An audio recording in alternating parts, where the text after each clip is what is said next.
Hi,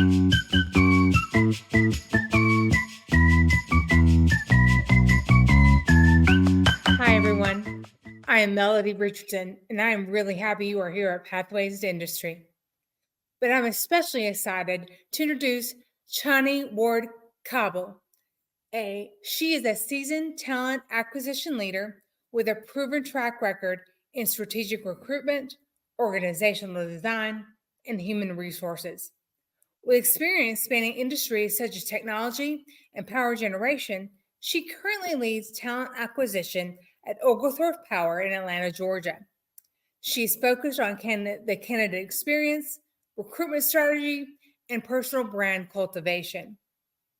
She holds a Bachelor of Arts in Psychology from Earlham College and a Professional in Human Resources certification. She is known for her authentic approach. She inspires the candidates and her clients to bring their true selves to the hiring process. Today, she will share her insights on what makes you so special in your resume. And please join me in welcoming Chani Ward Cobble. So thank you so much for that awesome introduction, Melody. I appreciate it. So for some of us, we just finished a meal in reference to we just ate a snack or a meal, and we're thinking, oh my gosh, I hope there's no food in my teeth. So my session today is about I'm the person that gets to tell you that there's broccoli or salad stuck between your resume teeth, the blind spots that you didn't think about, the way that you thought about your resume or your vision of how it is used as a tool, and to give you some hacks and tips about how you can optimize your resume and how you should really be thinking about your vision and your personal brand. So again, I want us to all be thinking from a personal brand perspective. What makes you so special?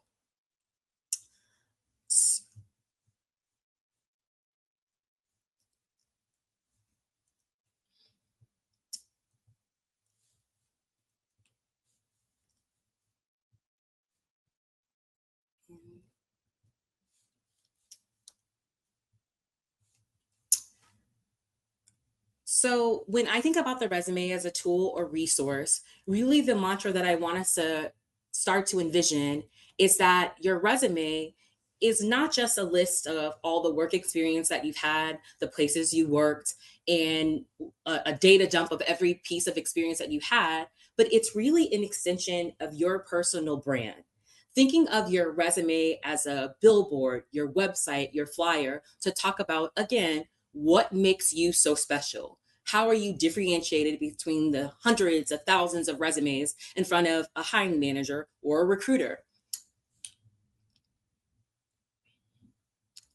So, to root us in thinking about how we differentiate yourself, I want us to think about some really interesting data points about resumes and how people are thinking about them, the volume, and some ways that we want to think about how we're impactful.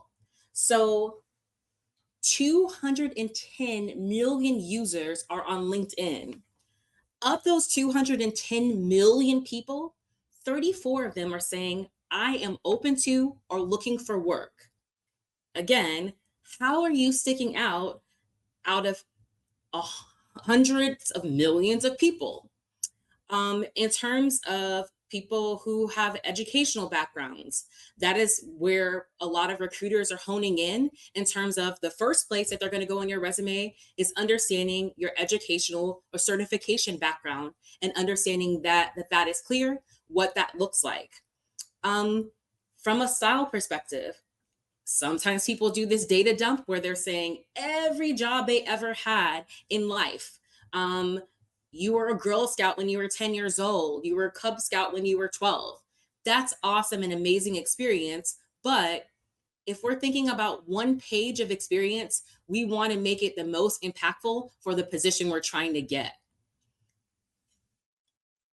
If your resume looks like a lot of fonts and color and information, that can be super tricky to read. So, formatting is going to be super key in terms of getting your resume recognized.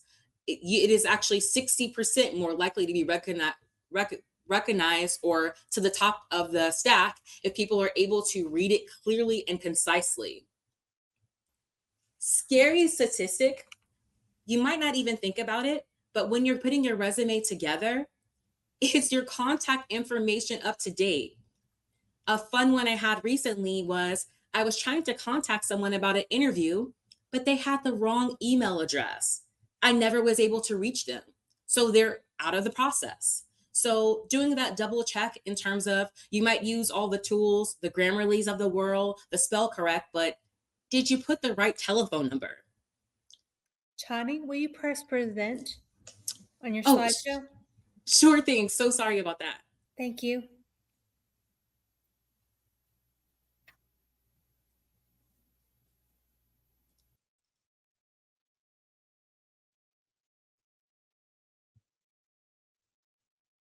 Are you seeing things now, Melanie?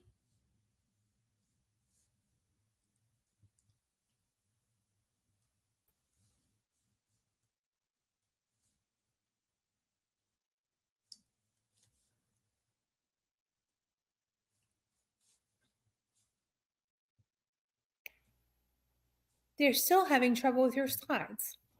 Let's see what we can do about that. Okay. I'm going to try one more time and tell me how we're looking. All right.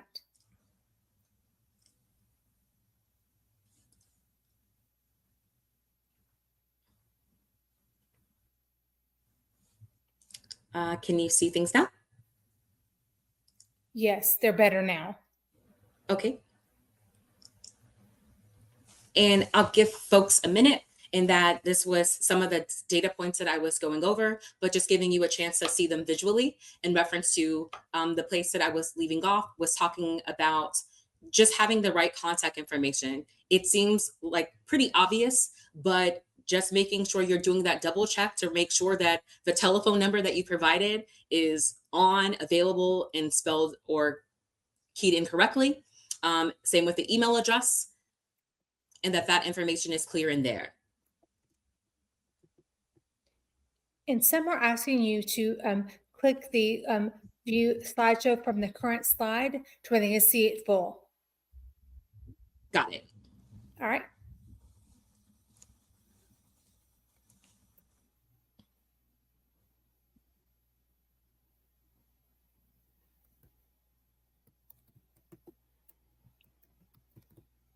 Can they, how about now? Let me see.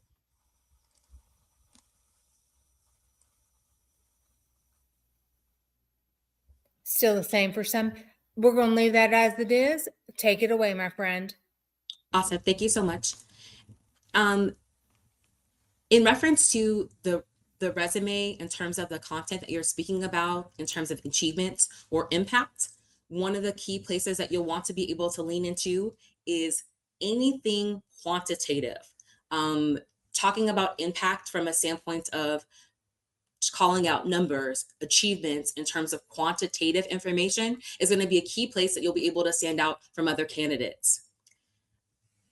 A scary stat that I used to share with people was that I used to say maybe 10 plus years ago when I got into recruiting, I would say, hey, it takes me about 15 seconds to look at a resume. Based on the volume and the current market, that stat has gone down from 15 seconds to in half. That on average, recruiters or hiring managers are taking 7 seconds. That's not a typo. 7 seconds to look at a resume, and the query that they're starting with is this person a fit for this position? Am I interested? Do I want to call them? And they're making that snap decision in 7 seconds. All the more reason why you want to stand out and differentiate yourself from in terms of your background and skill set.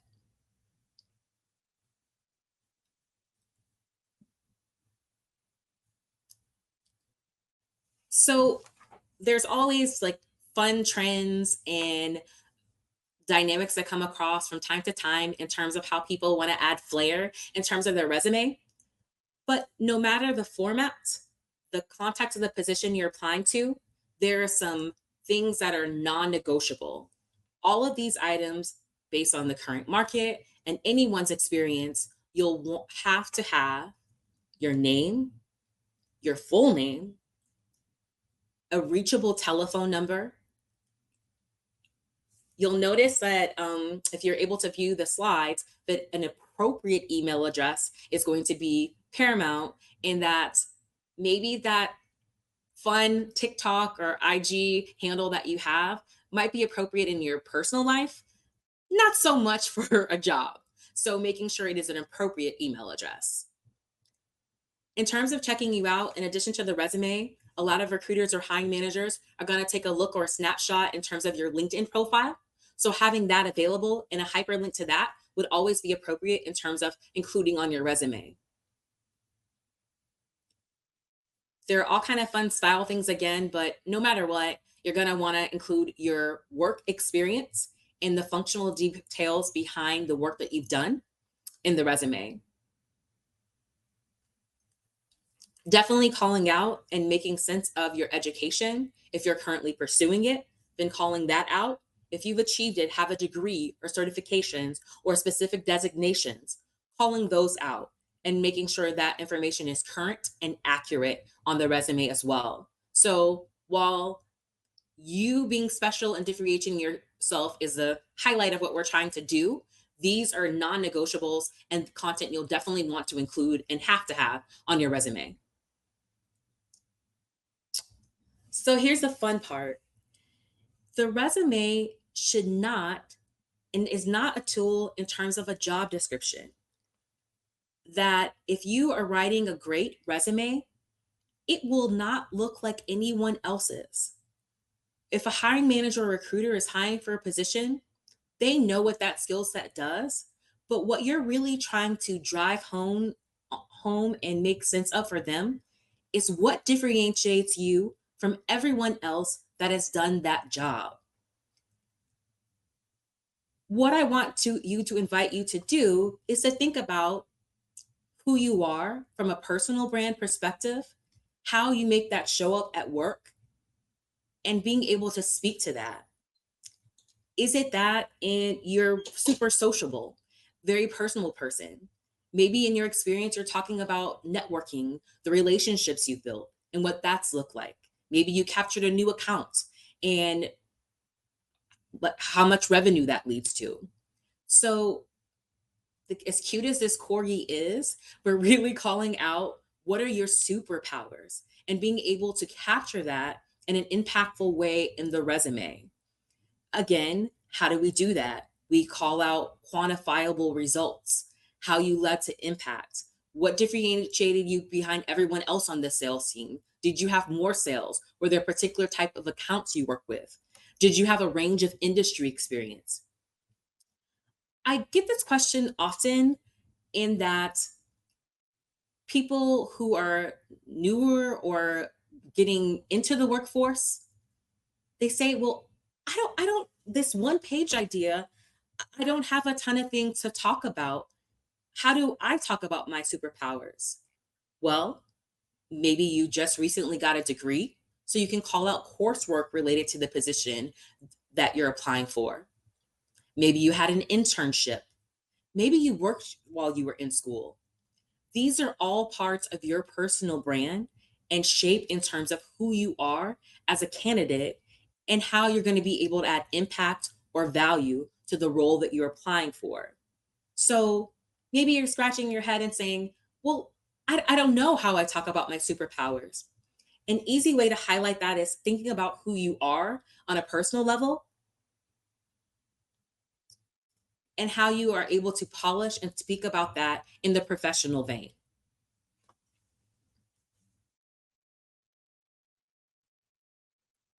So a lot of things I've spoken through thus far have been rooted in the what you should be doing, some tips and tricks and highlights about the way that you'll think about your resume and how you're organizing that.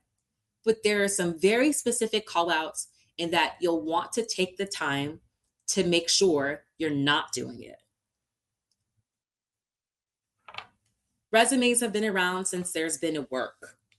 And from time to time, there's all these fun trends about, hey, we're using Comic Sans this year, or Arial, or this time we're having animation on a resume. Even throughout the evolution of resumes, it's pretty straightforward and pretty basic in terms of what the resume looks like. And you don't want to veer too far out of the standards of the, again, ideally a one-page resume, your name and contact information at the top, your work experience at the middle, your education. So there's some very specific things from a template standpoint that your resume should look like. And sometimes, a lot of times, too much flair can be super distracting. And that really, when a person's reviewing the resume, they're really trying to get to the heart of your experience. And again, what differentiates you between other candidates. Another big call out in terms of attention to detail. For any position, that's going to be a key component that people look for in terms of background. So, grammatical errors. I love Grammarly as a add-on to Chrome. I love that in terms of it's not just highlighting the grammatical errors, it's highlighting the tonality. So I think that you cannot spell check or grammar check too many times, reading it aloud to a friend, speaking it aloud to yourself to hear for the flow. Again, the 90% of the resumes that I see come across my desk will get thrown out or not seen because a hiring manager's spidey sense goes off when they see a volume of grammatical errors.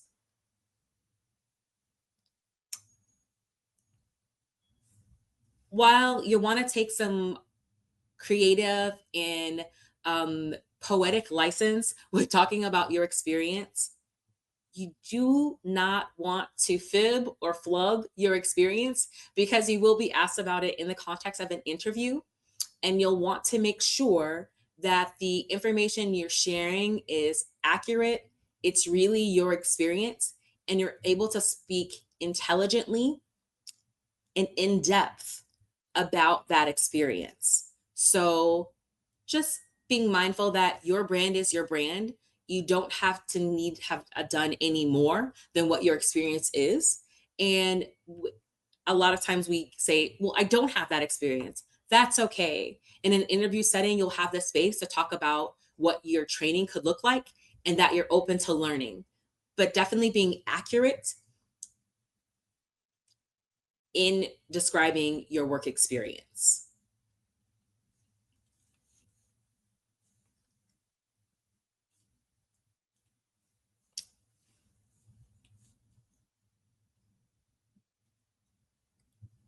And so that is really it in terms of maybe some of the tips or tricks that I had in terms of how we're thinking about the resume. I think that, of course, this kind of topic definitely drums up all kinds of questions. People have things about how they're thinking about their tactics of pulling a resume together or editing an existing one. So at this point, I would love to turn the session over to the attendees and seeing like maybe some questions or hacks that I can help out with. Thank you so much for listening to the content I had thus far. All right. Well, Chani, I'm going to act as the facilitator of that, if that's okay with you. And Awesome. so, one of the first questions we got is about how recruiters use AI. How does that work in the environment? And are there any ways to get past it? That's a great question. So it's definitely a hot button in every industry is the use of artificial intelligence. In terms of applying to positions, a lot of times you're applying through an applicant tracking system, which is it's a software that is literally reading and receiving your resume for a particular company. That is the biggest way that artificial intelligence is used. And what it is doing is essentially scanning your resume a lot of times for years of experience, particular vocabulary related to that position. But the thing that also makes it artificial is that a hiring manager or recruiter is training it what type of experience to look out for.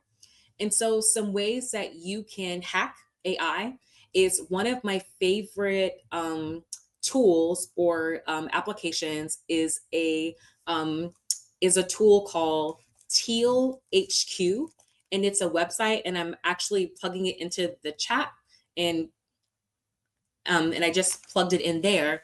And the nature of Teal is it is awesome because it allows you to hack the technology or artificial intelligence. What Teal allows you to do from a tooling perspective is you can upload a copy of your resume and upload a copy of the job description you're applying to, and Teal will help you align, hey, you didn't use this particular vocabulary or call out this experience. So literally, this is one resource in terms of hacking artificial intelligence by using language and keywords. And again, a call out there is it's helping you, but you can't flub your experience. It's still your experience. Indeed. So we had a couple of formatting questions. Should you ever go over one page? And how much does the format truly matter? And I think you already addressed that. Thank you, Melody. So the one page like insight that I like to use is one page for every 10 years. If you have an illustrious background in terms of years experience, that's great, but you might not want to talk in detail for pages on end.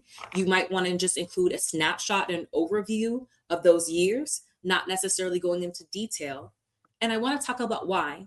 In that, in reference to technology, the way that positions are functioned, going sometime 10 years back isn't talking about your most recent experience. And so that's why the one page, in terms of like that one page, is highlighting 10 years of experience. And while you might want to go back further than that, you don't necessarily want to go terribly in depth. You're just talking about the years of experience you had versus talking about projects for 15 or 20 years ago. And I would just think about like how technology and the way particular functions evolve in terms of going back further than 10 years. And to add on to that, Sure. so if I'm a college graduate, Mhm. how far back should I go? Should I include some of my accomplishments from high school? How does that work? Yeah, so that's a great question, and that's a great call out, Melody. In that, in reference to your experience, the opening argument or the opening thesis is this: I am qualified for blank position. So, in reference to any content that you're including, in reference to if you're a recent graduate, if you're going back, I would say a safe window is probably 5 to 7 years in terms of high school. You might be calling out clubs or associations you belong to, work experience you had, and those type of things might be things you include. Internships, these would be, or co-ops, these might be things you include. But again, the query is as it relates to the job you're applying to. Indeed. So, in the same vein, what do you think about personal statements? Like executive summaries or whatnot. Yeah, I think that I think as it makes sense or is impactful, again, the call out that I would make, if you are applying for a position that is an executive level position, then that makes sense. I'll say it nice. What I might say might sound controversial, but again, I think the resume also acts as a kind of a teaser, right? And the ultimate goal from that resume is that you're trying to get a hiring manager to call you. You're trying to get an interview. So you want just enough for them to want to pick up the phone and call you. And so that executive summary, keeping it concise and impactful if you're going to include it, I think it's a matter of preference. But again, I go back to that 7 seconds. In that 7 seconds, am I really getting into the meat of that executive summary? I would challenge people to say, like, can you call out what you're trying to say in that executive summary by talking about projects that you've worked on in particular jobs, impact that you've made? So I think sometimes we think of like a cover letter or an executive summary as saying, oh, I really wanted to say that. I would challenge folks to think about, can we talk about it in our work experience? Indeed. So, a question about this is way down in the weeds, but naming your attachment, like for your resume. So, what are your thoughts on that? Do we put our first and last name? What do you think? Yeah. So again, everything that you do in terms of interactions with recruiters, hiring managers, a company you're looking to be a part of is a chance to brand yourself. So definitely your name. What is the better part of that? And calling out your name is your easiest branding point, right? Like that's who you are. So things like your a great convention could be your full name. So mine would be Chani Ward Cabill, recruiting lead 2025 resume. So those type of conventions calling out both your full name, the position or type of position you're applying to, and resume. Indeed. And this one is near and dear. Should you Okay. tailor your resume to the position you're applying for?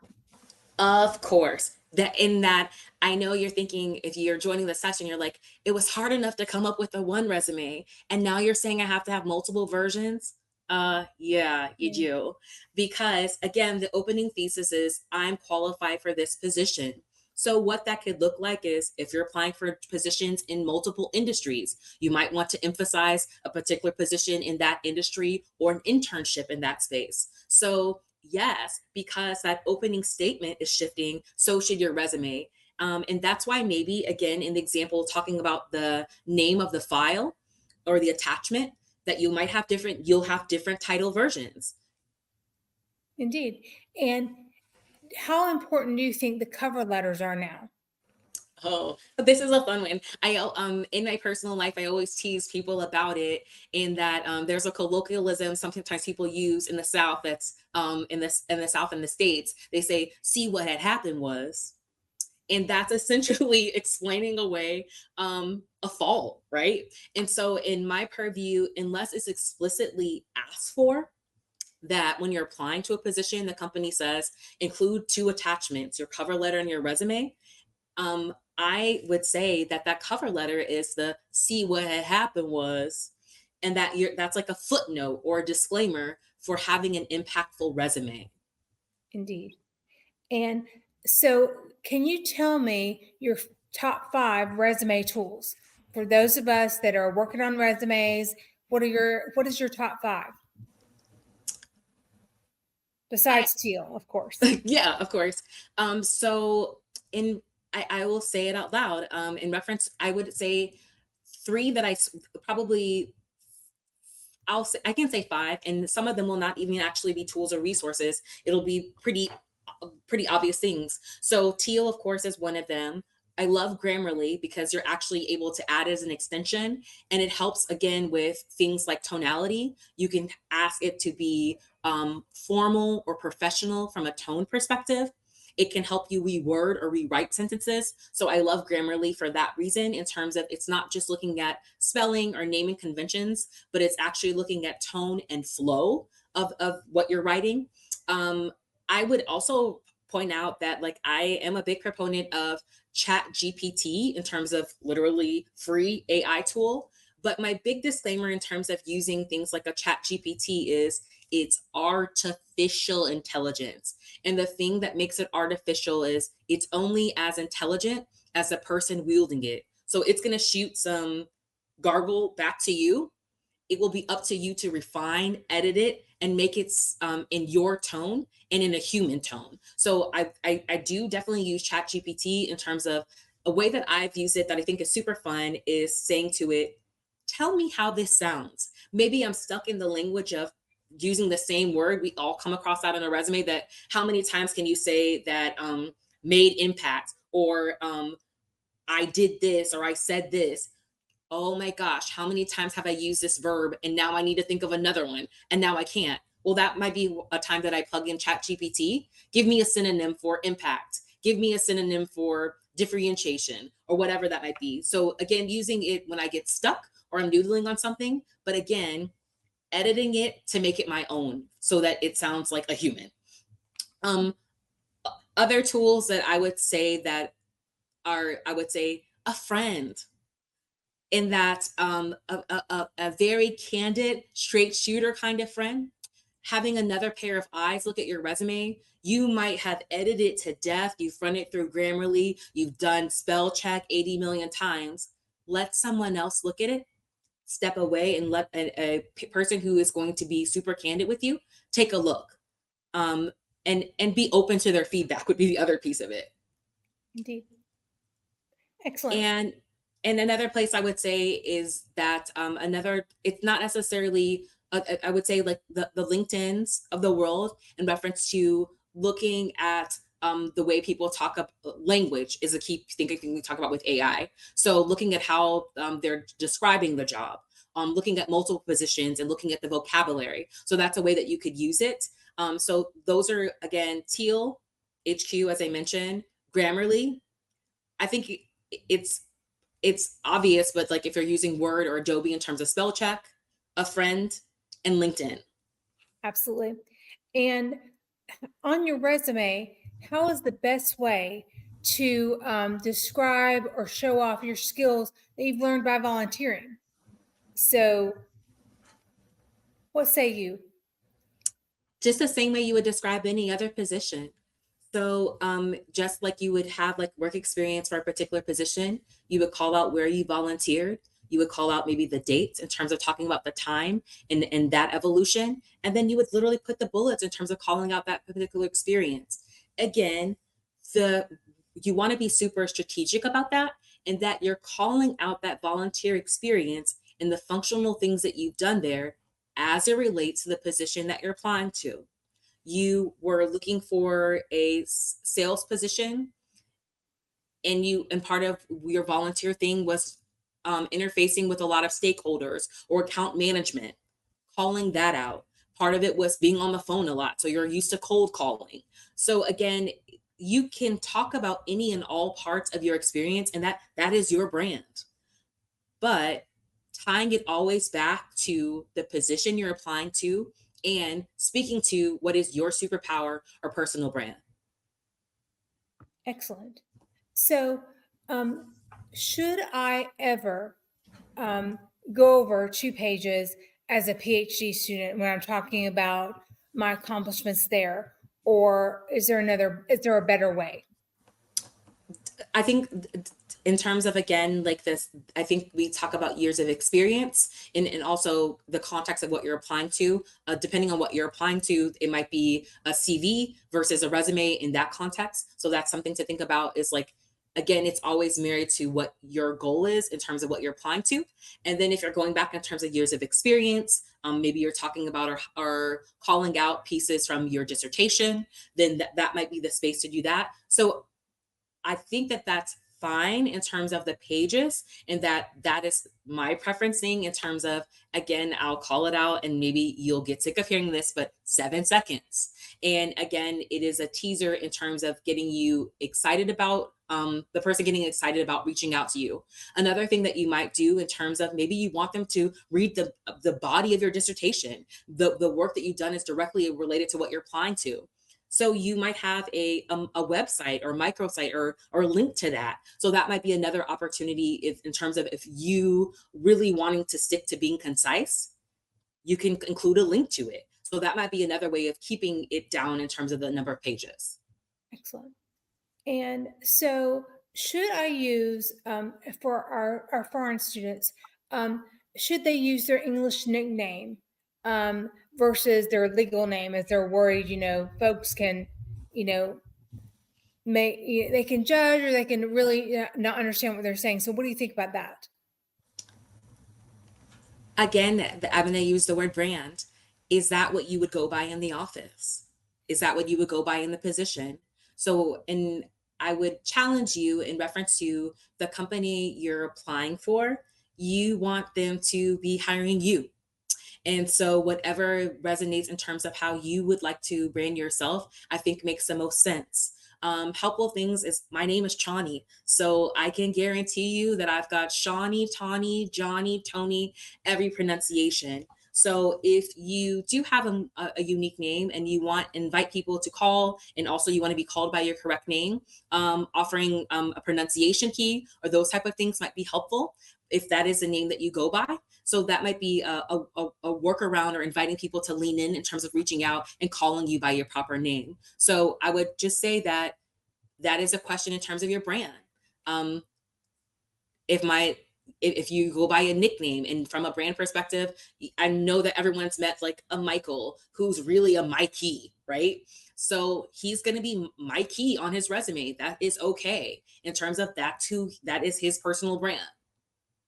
I like it. I get called Melissa and my name's Melody. So, I mean, it is what it is. So, Mhm. should we ever include a letter of recommendation or a transcript for our for when applying for for a position? The the transcripts, um, that particular question, here's a way that we can call it out in reference to if you're a recent graduate and the position is, and you want to highlight your academic achievements. Maybe you had particular prestigious scholarships or those type of things. You can put that under your education. You can include your GPA next to your degree or those sorts of things. In reference to the transcript, again, unless it's explicitly asked for, I don't think that you need to include it unless it's explicitly asked for. Again, think of it this way. You want to get that person just excited. The resume is also almost like, let's think of it like an appetizer in a meal. You want to get the person just excited enough to get to the full course. And the full course is a interview, right? So you don't need to data dump everything about yourself. You want to get them just excited enough to be able to want to engage in a further conversation. That the letters of recommendation and the transcript, a person has an interview with you, you can offer it. Hey, I enjoyed speaking with you. Would it be helpful to follow up with my transcript or letter of recommendation? But again, we don't need to think of the resume as a data dump. We want to think of it as like if you're driving down an interstate or a highway and you saw that billboard about Melody Richardson, you want to see her telephone number and get just excited enough to want to know more about her business. Indeed. So, one question that came up a couple of times in chat was, does it matter when I apply? So, meaning if the job rec comes out, do we apply every, the first 5 minutes, or should you wait a minute? I think real time when you see it, in that um, you never know on the back end what's happening with a position in reference to, you might have seen a job that's been posted for a year straight and you might say, well, they must have already found a person. Maybe they did, but that person needed to relocate, and so now they're looking again. So I think as you see the position real time, and again, the thing is, like, don't wait. In reference to, if you have a reasonable resume to submit, go ahead and do it in the moment, real time. Don't hesitate or think about it in terms of getting your name in the running. And also, don't analysis paralysis yourself, in that a resume is a dynamic thing, and that it'll change as evolve like we all do. So don't belabor yourself with saying, I gotta have the perfect resume before I apply. Oh, I don't, I'm not quite ready. You see it, you're interested in it, go for it. And that, I know it sounds counterintuitive that I'm giving you all these hats and then I'm saying throw it out the window. But the idea would be that you can apply, you get an interview, and you can say, hey, I have a version where I've revised it. Do you mind if I share that with you? So again, you're trying to hook that hiring manager or recruiter to engaging with you, and you don't want to miss a great opportunity. So applying as you see it real time makes a most sense. I know tools like sometimes LinkedIn or other thing applications will tell you, like, you're one of 150 people that applied, or this position has been open for 6 months. Don't let that shift how you're thinking about it, and that a lot of times you might not have the context of why that position is still open. So don't miss your opportunity. Absolutely. And so, how do you leverage LinkedIn and social media to complement your resume? How do you do that? Sure. So, in reference to all of the fun bits about who you are in terms of maybe your hobbies or interests, there's actually a space for that on your LinkedIn profile. I would also highlight in reference to social media, unless you're looking at a social media position, um, it is not a compliant practice for hiring managers or recruiters to look at your social media. I know there's a lot of fears about that in terms of privacy and security. It is not a thing in terms of, it is a known policy to not look at people's social media unless you're applying to like a social media strategist position. So for peace of mind, the social media of the professional world is LinkedIn. And so there you're doing all the fun things of branding yourself, having a approachable and appropriate professional headshot there will be appropriate. Talking about your hobbies or interests, sometimes that's a place that people hone in. oh, you're a big Cubs fan. Me too. And so the places where you think you want to maybe add flair, LinkedIn might be the space to do that in terms of talking about yourself more comprehensively Excellent. outside of just your work history. Yeah, absolutely. So, um, and who would you recommend students reach out to for resume assistance? I know today, if folks are not aware, at 5 o'clock, we're doing a networking session and we're talking about resume review. So you can reach out and sit with us. There are like 5 members of HKN that are going to be there to help. And so, but beyond that, because folks can reach out to me, Mhm. and I can help you or get somebody else to help you. But where else can they look? And the question is like in terms of resources, in terms of Yeah. resume or that kind of. And like I guess the question is really that one-on-one. Because I know that in the States especially you can pay a lot Yeah, of money yeah. and it may or may not be a good thing. And so Mhm. do you have, ideas about some resources that they could use, maybe somewhere inside their university or, something like that? Yeah, a lot of universities have like career services departments. I I want to think about that one. In that I also think the interesting exercise in terms of like even the job search process itself, and maybe interesting thing I would say is that if you get an interview or phone interview, feeling okay to have the space to ask for feedback. A good recruiter or hiring manager will give you that. So while I can't, I want to take a beat on that, Melody, and Yeah. loop back, and that I don't have immediate answer. But I would just invite you in terms of understanding that a great recruiter or hiring manager, it's okay to ask them in the course of the interview for feedback on the resume, and that could look like this kind of question. Tell me, can you tell me what excited you about my background? And they're probably going to refer to something in your resume. um, are there any hesitancies you have about my background or experience you don't see? That's okay to ask in an interview, and they're probably going to say, well, you didn't say that you had a degree in psychology, and this is an industrial organizational IO psychologist position. I don't see that called out. So again, while I can't think of anything immediate, it's okay to ask that in the context of an interview. Absolutely. And so they had a follow. One of the questions, a follow up to something you talked about earlier, Mhm. was about: do you ever Google an applicant's name? Not unless the position is public facing. And what would be public facing? If the person was in a maybe executive position and I was trying to verify where they had come from, if there were news articles or things of that nature. But no. And again, I think it's from the same perspective of like honoring their privacy and security from that perspective, and also that you're doing such a great job in your resume. I'm so enthralled with that that I probably am digging into that versus Googling. So no, that isn't a common practice, and just probably from a policy perspective, a thing that people respect. Indeed. Okay. And so, and also another follow up before to highlighting a personal brand that using the nickname and they want to be that nickname. Um, how do you portray that on your resume? Is it Melody Mel Richardson, or is it, how would you do that? Is there, or would you just say Mel Richardson? How would you portray if I would refer to be referred to as my nickname? Sure. I think the way you just said it, Melody, is perfect. Calling out maybe your legal name and then quotes in terms of the name that you prefer to be called.